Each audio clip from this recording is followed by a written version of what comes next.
एक बार एक साधु से एक सम्राट बहुत प्रभावित हो गया। जापान की घटना है ये। जब भी सम्राट अपने को लेकर अपने राज्य का चक्कर लगाने के लिए निकलता तो साधु को रोज देखता। वो साधु एक वृक्ष के नीचे बैठा रहता, अपनी मस्ती में मस्त, कभी बांसुरी बजाता, कभी नाचता, कभी कोई गीत गुनगुनाता और कभी चुपचाप बैठा रहता, आकाश के तारों को देखता रहता। सम्राट जब भी उसके पास से अपने पर सवार होकर निकलता तो वहां पर वह एक बार जरूर रुक जाता। उस साधु को देखे बिना उससे ना रहा जाता था। छुपकर वह उस साधु की मस्ती को देखता और फिर वहां से चला जाता। धीरे धीरे इतना रस आने लगा उसे उस साधु में कि समय कब बीत जाता था उसे पता ही नहीं चलता था। वो सम्राट चुपचाप एक के पीछे छुपकर उस साधु की मस्ती देखा करता था। उस साधु की मस्ती ऐसी थी कि सम्राट जब उसे देखता तो वो भी मस्त होकर अपने घर लौटता। ये रोज का काम हो गया था। एक दिन वह सम्राट इतना भावविभोर हो गया कि उस साधु के चरणों में गिर और कहा कि महाराज, यहाँ मैं अब आपको और नहीं रहने दूंगा। वर्षा करीब आ रही है। इस वृक्ष के नीचे आप बारिश में कैसे रहोगे? मेरे महल में चलो, उस पर कृपा करो, मुझे सेवा का अवसर दो। ये सुनते ही वो साधु उठकर हो गया, अपनी झोली उठा ली और कहा कि चलो। यह देखकर सम्राट को सदमा लगा। सम्राट कह तो रहा था कि महल चलो, लेकिन प्रसन्न होता यह सुनकर कि फकीर कहता कैसा महल, कहाँ का महल, हम जहाँ है वही मस्त हैं। हम महल वगैरह में नहीं रह सकते। हमने तो का त्याग किया है। सम्राट के मन में तो ये सब सुनने की इच्छा थी।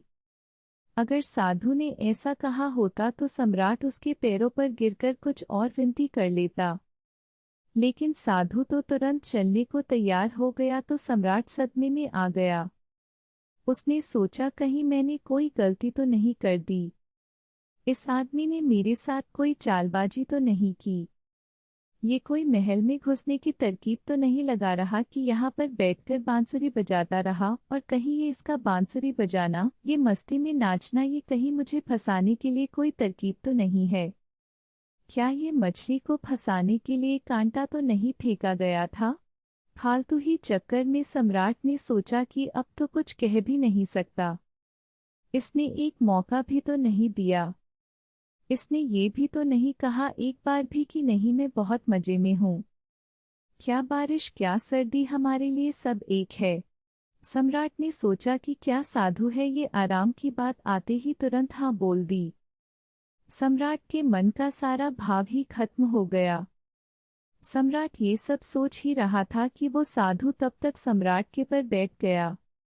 सम्राट को जिंदगी में पहली बार पैदल चलना, जबकि वो साधु मजे से पर बैठकर जा रहा था।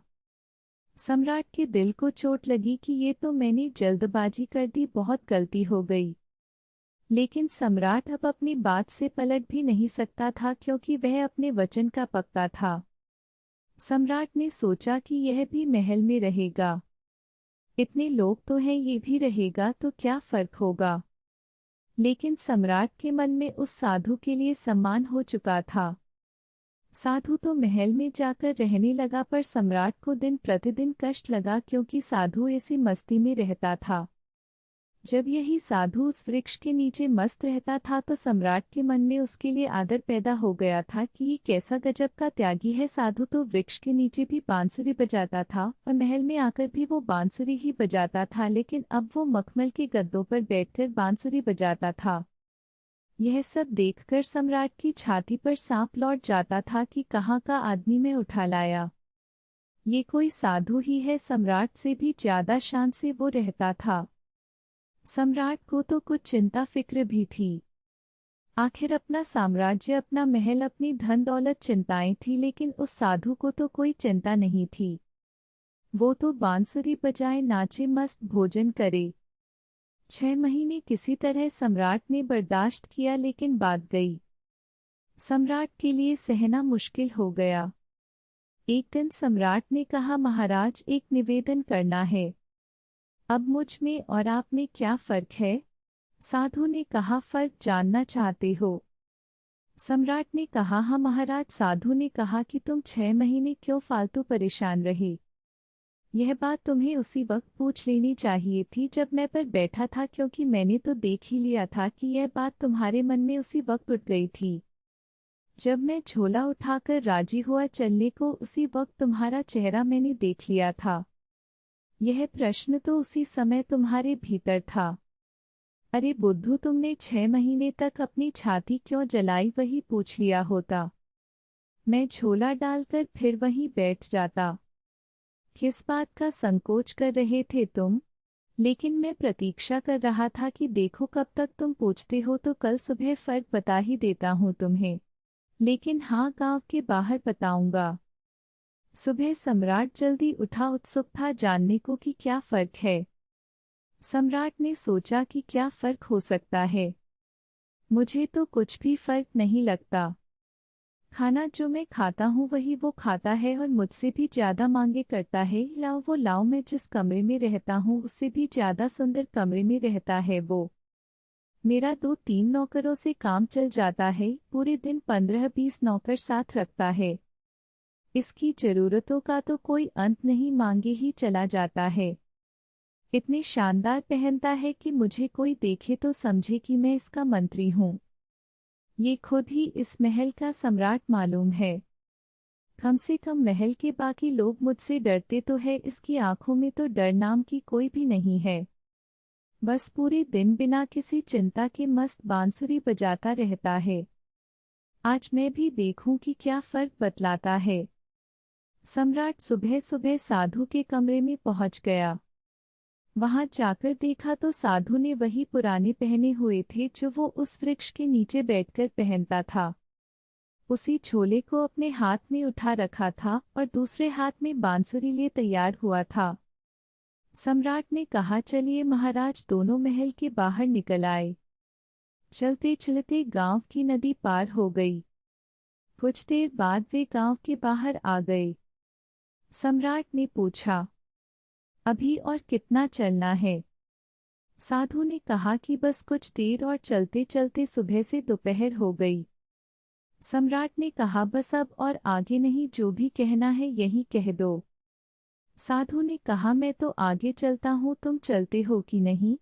सम्राट ने कहा कि मैं कैसे चल सकता हूँ?